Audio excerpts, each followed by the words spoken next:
मेरे लिए एक यंग एक्ट्रेस होने के नाते मेरे लिए एक बहुत ही कंसर्निंग टॉपिक है फेमिनिज्म और हमारी इंडस्ट्री और जो पोर्ट्रेयल होता है एक्ट्रेसेस का या कैरेक्टर्स का। अब आइकन्स हमारे आइडियल्स, मैं तो अपने रोल्स के ज़रिए हमेशा कोशिश यही करती हूँ आचार्य जी कि मैं एक बहुत ही स्ट्रॉन्ग, एक बोल्ड लड़की का एक ऐसे कैरेक्टर को हमेशा लेकर आऊँ अपने। जैसे मैंने बचपन में शुरुआत की तो मेरा पहला सीरियल था सात फेरे, जो रंगत के ऊपर था, जो लड़कियों को लगता था कि ब्यूटी स्टैंडर्ड्स में सांवला रंग होना, काला रंग होना कुछ गलत है। तो अपने सीरियल के ज़रिए, उस ज़रिए भले मैं 9-10 साल की थी पर मैंने हमेशा रोल्स ऐसे सिलेक्ट किए। फिर उसके बाद मैं बनी झांसी की रानी ZTV के एक शो पे, उसके ज़रिए भी मैं एक स्ट्रॉन्ग लड़की का मैसेज देना चाहती थी। झांसी की रानी जिन्होंने हमें इतिहास में दिया था, तो मुझे अच्छा लगा वो मौका मिला और मैंने कम से कम मैं प्रदर्शित कर पाई स्वॉर्ड फाइटिंग एक स्ट्रॉन्ग लड़की का, जिसे सोचो अगर एक लड़की, झांसी की रानी कैसी लड़की थी जिसे बताया ही नहीं था कि तुम लड़कों से कमज़ोर हो, उसने कभी कोई लिमिटेशन ही नहीं थी, तो उन्होंने कभी अपने आप कमज़ोर ही नहीं समझा और वो लड़कों की तरह बराबरी से लड़ती थी और उन्होंने एक राज्य भी संभाला। एक मुहिम मंगल पांडे के साथ उस वक्त जो अपराइजिंग थी, सबको एक मुकाम तक लाया और अपने आप में एक बहुत बड़ी हीरोइन थी हमारे देश की। तो मुझे अच्छा लगा कि मुझे उस किरदार को निभाने का मौका मिला। उसके बाद एक सीरियल था शक्तिपीठ के भैरव, जहाँ पे मैं पार्वती देवी बनी थी और उनके सभी 108 शक्तिपीठों के जो मैनिफेस्टेशंस हैं। तो और आज मैं एक किरदार कर रही हूँ बन्नी चाओ होम डिलीवरी, एक ऐसी लड़की है जो तो अपनी कहानियों की तरफ मैं मानती हूँ कि मैं बहुत रिस्पॉन्सिबल हूँ। एक तो अपनी तृप्ति के लिए भी, एक एक्टर होने के नाते, कि मुझे अच्छा लग रहा है कि नहीं, एंजॉय कर पा रही हूँ कि नहीं, और साथ ही साथ जो लड़कियाँ मुझसे रिलेट करती हैं, जो मुझे देखती हैं, क्या उन्हें मैं एक अच्छा मैसेज दे पा रही हूँ या नहीं। अब रही बात कल्पना दे रही हूँ उन्हें या वो तो भगवान जाने और आप समझते होंगे बेटर, पर अपनी तरफ से यही कोशिश है कि एक स्ट्रॉन्ग मैसेज हमेशा दूँ, एक अच्छे आचरण, जो अच्छे अच्छे कैरेक्टर्स लिखे जाते हैं कुछ अच्छी सीखें दूँ और सशक्तिकरण की तरफ ही बढ़ाऊँ।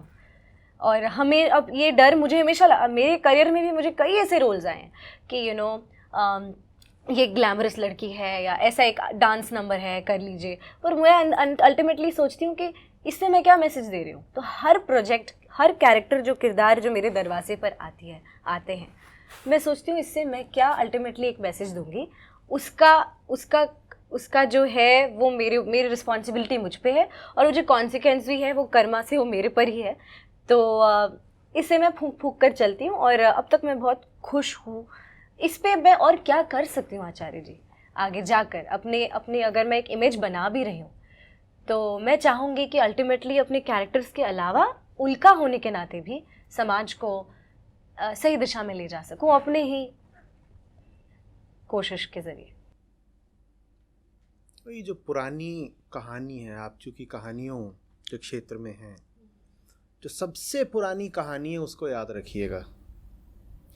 सबसे पुरानी कहानी ये है कि हम जंगल में थे, जंगल में भी काम चल रहा था। हम जंगल से बाहर क्यों निकले? हमने पहले गांव बसाए, हमने खेती करी, फिर हमने शहर बसाए, औद्योगिकीकरण हुआ, स्कूल, अस्पताल, सड़कें, हमने ये सब खड़े करे। हमने ये क्यों करा? हमने ये सब करा चैन के लिए। जंगल में भी हम कोई भूखे नहीं मर रहे थे। जंगल का कोई जानवर भूखा मरता है क्या? हम भी भूखे नहीं मर रहे थे जंगल में। कुछ और था जो हमें चाहिए था, जिसके लिए हमने इतनी मेहनत करी है। जंगल से हम बाहर निकले हैं, हमारे पास एक वजह थी। वो वजह नहीं भूलनी है, वो पुरानी कहानी नहीं भूलनी है। हम आज जो भी कुछ कर रहे हैं वो एक तरह से उस पुरानी कहानी का दोहराव ही है। बस याद रखना है कि हमने यात्रा शुरू किस लिए करी थी। हमने यात्रा इसलिए नहीं शुरू करी थी कि जंगल में हमें खाने को नहीं मिल रहा था। खाने को जंगल में आज भी पर्याप्त है, हर जानवर के लिए, हमें भी वहाँ पर पर्याप्त ही था। हम बाहर निकले थे क्योंकि हमें कोई ऊंची चीज़ चाहिए थी, हमें कुछ करके दिखाना था, अपने भीतर की सृजनात्मकता को अभिव्यक्ति देनी थी कि कुछ चैन मिले। हम इसलिए निकले थे। आप भी याद रखिए कि आप भी अपने घर से इसीलिए निकली हैं। जी। खाने को तो सबके घर में होता है, इसके कई माध्यम हो सकते हैं। कई माध्यम भी हो सकते हैं। तो इस पूरी कहानी के अंत में वो चैन मिला कि नहीं मिला वो जानना जरूरी है। बाकी सब चीजें मिल गई हैं और चैन नहीं मिला है तो भूलना नहीं होगी बाकी सब चीजों का भी महत्व तो तभी है जब वो शांति दे दें। ठीक है, मैं एक 5 करोड़ की बंदूक ले आऊं, कितनी महंगी चीज है ना। 5 करोड़ की बंदूक ले आऊं, उससे खुद को ही गोली मारूं, कितनी महंगी चीज मैं ले आया। बात इसकी नहीं है कि चीज कितनी महंगी है जो आपने खरीद ली, बात यह है कि जो चीज आपने खरीदी उससे आपको मिला क्या। जी। 5 करोड़ की बंदूक से भी अगर मुझे मौत ही मिली है तो मैं पागल हूं ना। पहले तो 5 करोड़ कमाने के लिए इतनी मेहनत करी होगी और फिर वो सब कमा के उससे मौत पाई, कितना बड़ा पागल निकला मैं। तो भूलना नहीं है कि अंततः हमने ये सब करके पाया क्या। पाया क्या, हमारे जो बहुत बहुत बहुत पुराने पुरखे थे, यही सवाल उनके सामने भी था जो आज आपके सामने है, हमारे सामने सब, कि कुछ पाना शेष है इसीलिए जंगल से बाहर निकलो। जो पाना तब शेष था वही पाना आज भी शेष है, ये हमारी त्रासदी है। जंगल से बाहर निकल आए, भीतर के जंगल से बाहर नहीं निकल पाए, नहीं निकल पाए, वो तो घोर घंघोर गंदे जंगल खड़े कर दिए हैं। मैं पूछ रहा था किसी से, मैंने कहा जंगल में जानवर होते हैं सब, पर कोई जंगल गंदा देखा है? जंगल में जानवर ही जानवर, जानवर ही जानवर, उनको कोई शिक्षा नहीं मिली, कोई सभ्यता संस्कृति उनको नहीं पढ़ाई। कोई गंदा जंगल देखा है आज तक? यहां बीच इतनी गंदी क्यों है? वहां से होटल से निकल के बीच तक जा रहा हूं, रास्ते में टट्टी पेशाब की भभक उठ रही है बिल्कुल। और ये बिल्कुल सुबह की बोल रहा हूं मैं, 5:30 6:30 बजे की बात। जंगल में जानवर है, जंगल गंदा नहीं है। हम अपने आप को सभ्य सुसंस्कृत बोलते हैं। हमारे शहर, हमारे समुद्र, हमारे तालाब, हमारी नदियां, हमारी हवा, हमारा आकाश, हमारा सब कुछ क्यों गंदा है? हाँ। हम तो जानवर से ही बदतर है ना। हम जिस वजह से जंगल से निकले थे वो उल्टा ही पड़ गया सब कुछ।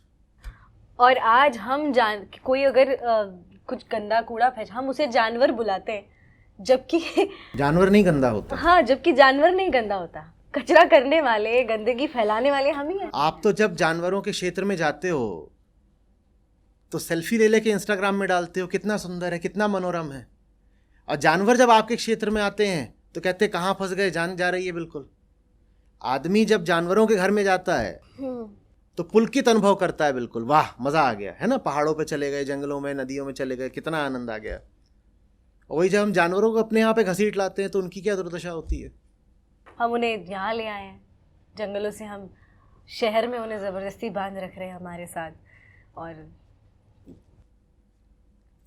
हम उन्हें भी अशांत कर, सबके लिए हिंसक हैं। देखिए, आज की बात की शुरुआत ही हमने बड़ी अच्छे नोट पर करी थी। हमें अगर अपना पता नहीं तो हम जिस भी चीज़ पर हाथ रखेंगे उसका इस्तेमाल करने के लिए ही रखेंगे, यही शोषण है। तो जानवर है। जिन संबंधों को हम प्रेम का कहते हैं वहाँ भी हिंसा बराबर की है। जानवर को तो आप क्या कहते हो कि मुर्गा लाया हूँ काट के खाने के लिए। आप घर में पत्नी लेकर के आते हो, उसको भी तो करना क्या है। तो पूरे विचारधारा में ही फॉल्ट है। भीतर विचारधारा जहाँ से जन्म ले रही है उस स्रोत में ही फॉल्ट है। हमें उस स्रोत ही बदलना पड़ेगा। विचारधाराएं तो वरना बदलते रहते हैं हम। आज आपकी एक विचारधारा, आप कल समाजवादी हो जाइए, पूंजीवादी हो जाइए। विचारधाराएं नहीं, जो स्रोत से समस्त विचार उठ रहे हैं हमारे, वही सब गड़बड़ रहता है। आपकी इंडस्ट्री में तो गाने भी बनते हैं, मैं गरम मुर्गी हूँ, मुझे पका के खा जा, चिकन हूँ मैं। तो ऐसा थोड़ी ही है कि हम मुझे पता है एग्जैक्टली कौन सा गाना है। हाँ, कुछ ऐसा ही है वो, बटर चिकन बना लो मेरा। तो अब ये एक महिला ही तो गा रही है और किसी लिरिसिस्ट ने ये लिखा है। हाँ, वो अपने आप को इंसान बोलता है जिसने ये लिखा है। सच। तो ऐसा थोड़ी कि हमें मुर्गी ही खानी है। सामने जो महिला है, हमें उसको भी तो बटर चिकन बना के खाना ही है, और क्या करना। वो खुद बोल रही है खाओ मुझे। ये झूठों में सबसे बड़ा झूठ है कि फिल्में समाज का दर्पण है, कि लोग जैसा है जैसे हैं वैसे ही हम फिल्मों में दिखा देते हैं, कि समाज में जो चल रहा है वही तो फिल्मों में दिखाते हैं। समाज में अच्छाई नहीं चल रही, समाज में ये नहीं हुए थे, ये आसमानों में थे कहीं। इन पे कितनी फिल्में बनाई हैं आपने? कबीर साहब समाज में नहीं थे, उन पे कितनी फिल्में बनाई? या समाज में जो सबसे सड़ा गला बदबू मारता क्षेत्र है उसी से आपको फिल्म बनानी है? क्यों झूठ बोलते हो कि हम क्या करें, साहित्य समाज का दर्पण है और कला समाज से उठती है, लोग जैसे वैसी फिल्में बना दी? ऐसा कुछ नहीं है। बहुत कुछ हो रहा है दुनिया में। कलाकार को, फिल्म के निर्माता को चुनाव करना होता है कि वो किस क्षेत्र को चुन करके प्रदर्शित करेगा, और जिस क्षेत्र को चुन करके प्रदर्शित किया जाता है उस क्षेत्र का प्रभाव बढ़ जाता है। आप बार बार यही दिखाओगे, अब बॉम्बे को लेकर के आप बार बार यही दिखाओगे कि माया नगरी है और गैंगस्टर्स की अंडरवर्ल्ड की नगरी है, तो पूरे देश में छवि क्या जाएगी बम्बई की? यही तो जाएगी ना कि यहाँ दो ही काम होते हैं, या तो पिक्चरें बनती हैं, गोलियां चलती हैं। बम्बई ऐसी है क्या? यहाँ जहाँ जहाँ जाओ वहीं शूटिंग ही हो रही होती है, और जहाँ जाओ वहीं पर वो भाई लोग घूम रहे होते हैं, यही हो रहा होता। हमें तो नहीं मिले अभी तक कि सड़कों पे जिसको जाओ वही कट्टा लेके घूम रहा है, ऐसा तो नहीं। पर आपकी फिल्मों ने तो बम्बई ऐसे ही दिखा रखा है। तो ये तो चुनाव की बात होती है ना, कि आप पूरे समाज से, पूरे परिदृश्य से क्या उठा करके प्रदर्शित करना चाहते हो। मैं बताता हूं आप क्या उठाते हो। जो सबसे घटिया चीज़ है दुनिया की, आप वही उठाते हो। क्यों? क्योंकि उससे आपकी जेब भरती है। तो ये मत बोलिए कि मैं क्या करूं, दुनिया ऐसी है। आप गंदे आदमी हो, इसलिए आप गंदगी देख रहे हो और दिखा रहे हो। घरों में साफ जगह भी बहुत होती है, और कोई घर ऐसा नहीं है जिसमें शौचालय नहीं होता। तो आपसे कोई कहता है अपने घर की तस्वीर दिखाओ, तो अपना कमोड दिखा देते हो क्या? तो ये कौन सी बात है कि जो था वही दिखा दिया? घर के में तो सीवर भी होता है, उसे बजबजाता हुआ माल भी होता है। कोई पूछे घर दिखाओ, तो वही सब बजबजाता माल का ही नहीं दिखा देते। कब मैं तो वही दिखा रहा हूं जो घर में था। जब कोई घर में पूजा घर भी होता है, ठीक है ना, देवालय भी होता है, शौचालय भी होता है। घर को प्रदर्शित करना है तो शौचालय दिखाओगे क्या? तो इसी से रिलेटेड, जैसे क्या है ना, आजकल जैसे आप कह रहे हैं कि निर्माताओं को खुद ऐसे चुनाव करना चाहिए, पर कई बार जो है ऑडियंसेस सपोर्ट नहीं करती, तो इंडस्ट्री ओवरऑल या जो वो कुछ निर्माता, प्रोड्यूसर्स, एक्टर्स हैं, वो डीमोटिवेट हो जाते हैं। फिर उन्हें ऐसा लगता है कि अब this is what I am good at, but अगर मेरे पास मैं अगर नहीं कर पाऊंगा तो मैं अपना घर कैसे चलाऊं? ऐसा नहीं है कि ऑडियंसेस सपोर्ट नहीं करती। हर आदमी उस एक आखिरी चीज़ का प्यासा है। वो अगर आपको सपोर्ट नहीं कर रहा है तो इसका मतलब ये है कि आप उसको वो चीज़ नहीं दे पा रहे हो। आपने फिल्म बनाई, आपने अपनी ओर से कहा कि मैंने एक ऊंचे विषय पर एक उत्कृष्ट फिल्म बनाई, पर वो चली नहीं, फ्लॉप हो गई, तो अब अगला मैं क्या बनाऊंगा? एक फिल्म जिसमें 6 आइटम नंबर है। ठीक है ना? बात ये नहीं है कि आपने बहुत अच्छी फिल्म बनाई थी पर वो चली नहीं। बात यह है कि आपने जो फिल्म बनाई थी उसमें कमी थी इसलिए नहीं चली। और उसमें कमी ये नहीं थी कि उसमें आपने हिंसा या नंगा नाच नहीं रखा था। उसमें कमी ये थी कि जो दिल है, उसकी जो प्यास है, उसकी प्यास को, मूल प्यास को वो फिल्म नहीं बुझा पा रही थी। एक प्रयास और करो भाई, वो भी नहीं ठीक बैठता। इंसान है, गलतियां होती हैं। एक प्रयास फिर और करो, लेकिन सही दिशा में प्रयास करो ना। सही दिशा में आपने एक प्रयास करा, आप असफल हो गए, तो आपको ये थोड़ी करना है कि आप गलत दिशा में ही चल पड़ो। सही दिशा में एक प्रयास करा, असफल हो गए आप, तो क्या आप गलत दिशा में चल पड़ोगे? ये तो कोई बात नहीं हुई। अगर ऐसा होता, पता ही होता कि ढंग की चीज अगर आप देंगे ऑडियंसेस को, बिल्कुल भी नहीं लेंगे, तो ये हमने 4 कैमरे काय को लगा रखे हैं? हम यहां पर कोई आइटम नंबर तो कर नहीं रहे ना। मैं यहाँ पे डॉन बन के बैठा हूँ, बंदूकें भी नहीं चल रही, यहाँ कुछ भी मनोरंजक तो हो नहीं रहा है। तो फिर ये हम रिकॉर्ड क्यों कर रहे हैं? हम क्यों इसको अपलोड करेंगे? हम करेंगे भी अपलोड और लोग देखेंगे भी, ठीक है। और सब थोड़ी मेहनत करनी पड़ती है, और मेहनत करने में फिर ज़िंदगी का आनंद भी है ना।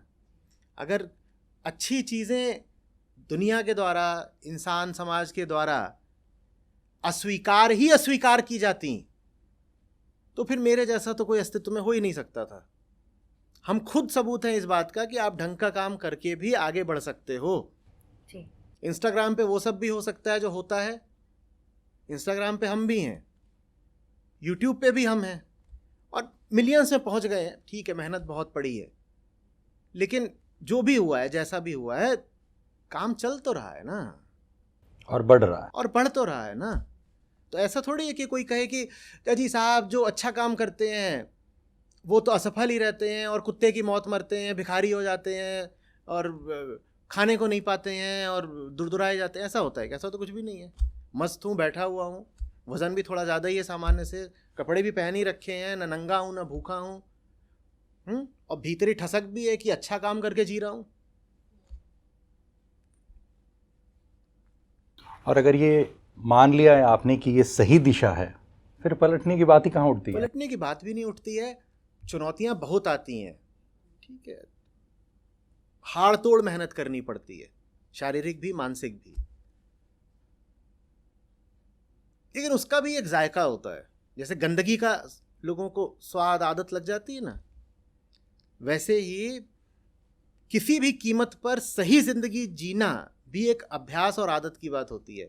एक बार आपको उसकी आदत लग गई, फिर आप नीचे गिरना बर्दाश्त ही नहीं करते। आप कहते हो जान दे दूंगा, नीचे नहीं गिरूंगा।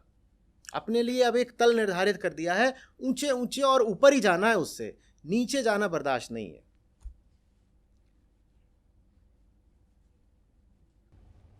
सो आपने जब कही थी ना एक बात, सो मेरे जहन में तब से घूम रहा कि हमारे ये खालीपन जो है हम में, वो एक ऐसे होल जैसा है जो कभी भरता नहीं है। और मैं फिर एक सुंदर स्त्री को देखता हूँ और बोलता हूँ कि अब मैं इसे क्या लूँ जो ये मैं भरूँ, या इनको देखता हूँ जैसे इनका काम है, तो हम किसी दूसरे जीव को देखते हैं तो बोलते हैं ये जीव से हम क्या ले सकते हैं, कैसे शोषण करें कि मैं होल भरूँ, पर ये भरता कभी नहीं है और वो हम लगे रहते हैं खालीपन। और ये शोषण को शोषण का नाम भी नहीं देते ना, शोषण कहाँ था, मैं तो पूछते हैं। वो गलत लगता ही नहीं है। गलत लगता भी नहीं है, गलत लगने की संभावना भी खत्म कर देते हैं ये बोल के कि ये तो लेन देन है, या कि रिश्ते ऐसे ही तो होते हैं, हाँ, या कि ये तो मेरी जिम्मेदारी है, या ये मेरा हक है। साहब ये हमारा जो रिश्ता है उस रिश्ते में दोनों के कुछ हक होते हैं, ये मेरा हक है, मैं शोषण थोड़ी कर रहा हूँ, मैं तो बस अपने अधिकार का प्रयोग कर रहा हूँ। क्योंकि बदले में ये भी लेती है, मतलब बदले में ये भी लेते, बराबर की जानवर तो बगल बैठ, वो थोड़ी छोड़ दे रही है। दो जानवर हैं, दोनों एक दूसरे का मुंह नोच रहे हैं और दोनों इसको जिम्मेदारी बोल रहे हैं, अधिकार बोल रहे हैं, कर्तव्य, प्रेम बोल रहे हैं, पता नहीं क्या क्या बोल रहे हैं, और दोनों बदहाल हैं। और जैसे उनकी बदहाली पर्याप्त नहीं थी तो बदहाली की श्रृंखला को आगे बढ़ाने के लिए और वो नन्हे नन्हे जानवरों की कतार लगाते जाते हैं। ये हमारी कुल कहानी है जंगल से बाहर निकल के। सो बहुत बार ना मेरा ऐसा मन बोलता है, मैं बोलता नहीं हूँ क्योंकि ये बोलने में खराब लगता है, कि इंसान आपस में जो करना है कर लो यार, मर लो मरो, पर उन जानवरों को छोड़ दो। उनका जो हमने बेहाल किया, उनका जो हम शोषण कर रहे हैं, वो तो हमारे इस लेन देन में नहीं आते हैं। तो कम से कम व्यक्त कर सकते हैं, वो तो बेजुबान है, कम से कम उन्हें तो। ये आप जो कह रहे हैं ना, ये है क्लासिकल वीगन फैलेसी, कि हम तो वही रहे आएंगे जैसे हैं, पर हम जानवरों को बख्श देंगे। आप जैसे हैं अगर आप वैसे ही रहे आएंगे तो आप जानवरों को बख्श सकते ही नहीं। और दुनिया भर में, भारत में भी ये जो पूरा वीगन आंदोलन चल रहा है, इसका कहना यही है कि वीगनिज्म एक आइडियोलॉजी है, एक विचारधारा है। अपनी ज़िंदगी जैसी चल रही है चले, ठीक है, मेरी ज़िंदगी में कोई सृजनात्मकता नहीं है, कोई प्रेम नहीं है, कोई आत्मज्ञान नहीं है, मैं उसकी बात नहीं करना चाहता क्योंकि वो सब अध्यात्म के दायरे में आता है और अध्यात्म से मुझे डर लगता है। लेकिन मैं जानवरों के प्रति बड़ा प्रेमपूर्ण रहूँगा, मैं डॉगी को जाके खिला देता हूँ, मैं ये सब कर देता हूँ, मैं वीगन हूँ। ये नहीं चलेगा बाबा। वीगनिज्म सिर्फ एक जगह से आ सकता है और वो है अध्यात्म, आत्मज्ञान। अहिंसा सिर्फ और सिर्फ ज्ञान से आ सकती है। अगर अध्यात्म है तो अहिंसा उसकी छाया की तरह अपने आप पीछे पीछे आ जाएगी, और अगर आत्मज्ञान नहीं है और आप वीगन बने घूम रहे हो तो वीगनिज्म झूठा है, अधूरा है। झूठा है। मैं अधूरा क्यों बोलूं? जैसे कि कुछ हो गया हो थोड़ा सा, मैं थोड़ा भी नहीं मान रहा। वीगन बन के लोग घूम रहे हैं और उनके कंज्यूमरिज्म में कोई कमी नहीं आ रही, बच्चे वो दनादन पैदा कर रहे हैं, जीवन की उनकी जितने भी चुनाव हैं वो सब के सब जीवन विरोधी ही हैं। तो बताइए वो जानवरों का भी क्या ही लाभ कर क्या कल्याण कर देंगे? बस उन्होंने अपने आप को ये दिलासा और ये गौरव दे रखा है कि मैं दूध नहीं लेता, मैं अंडा नहीं लेता, और मैं चमड़े की बेल्ट नहीं पहनता हूँ, मैं चमड़े की बेल्ट नहीं पहनता हूँ। बेंगलोर में जो बाढ़ आई है उसका बहुत बड़ा कारण ये है कि वहाँ जो नेचुरल ड्रेनेज था, और वहाँ बहुत सारे छोटे छोटे सब ना तालाब और सरोवर हैं, तो ये सब है, उस पर बिल्डरों ने घर खड़े कर दिए और जो पानी के बहाव का रास्ता था उसको भी रोक दिया वहाँ कंस्ट्रक्शन करके। तो वो पानी बह तो सकता नहीं, तो भर गया, यही हुआ है।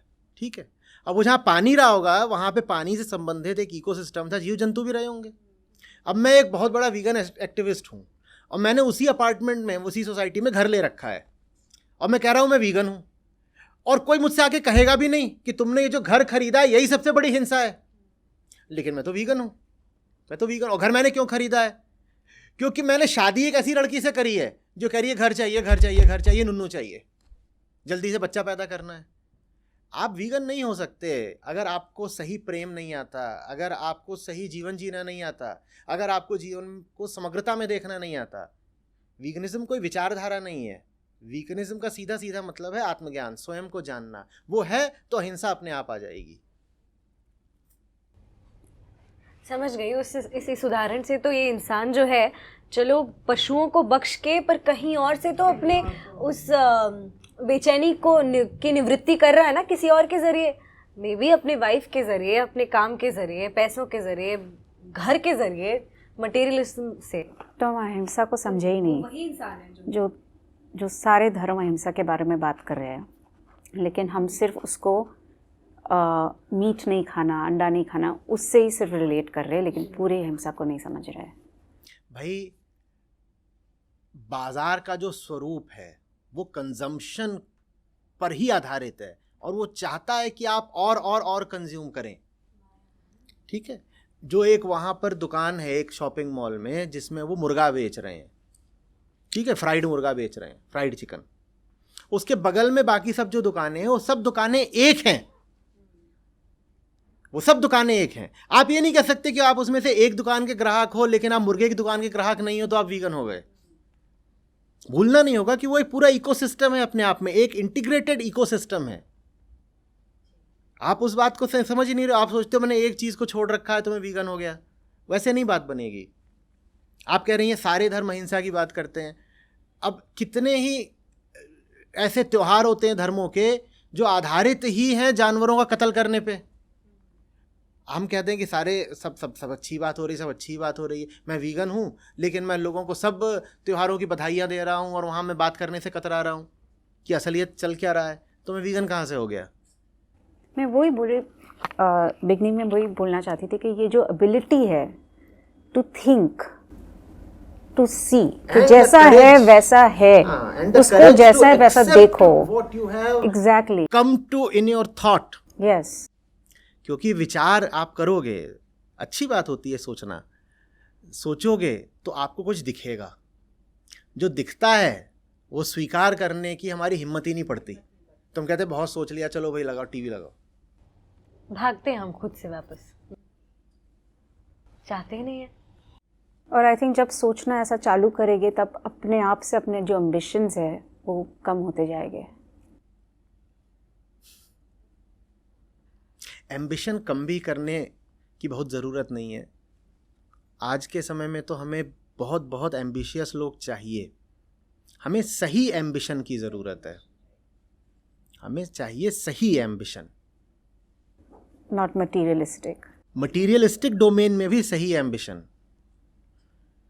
देखिए बड़ी दिक्कत हो जाती है जब अध्यात्म शुरू में ही बात करना लग जाता है कि एम्बिशन त्याग दो, मटेरियल मत रहो। इंसान को ऐसा लगता है उसे रूह वगैरह बनाया जा रहा है, उड़ जाएगा अभी, तो एकदम डर जाते हैं हम। नहीं, ऐसा नहीं। अध्यात्म का मतलब है इसी दुनिया में सही काम करके जीना है। जी। और सही काम तो मटेरियल ही होता है ना, जो जो इमटेरियल है, जो बियॉन्ड मटेरियल है, वो तो भीतर है। दुनिया में तो आप जो भी कुछ करोगे वो मटेरियल डोमेन में ही होगा। तो इस मटेरियल डोमेन में, इस भौतिक क्षेत्र में ही जो सुंदर से सुंदर और ऊंचे से ऊंचा काम है वो करना है, वो करा जा सकता है।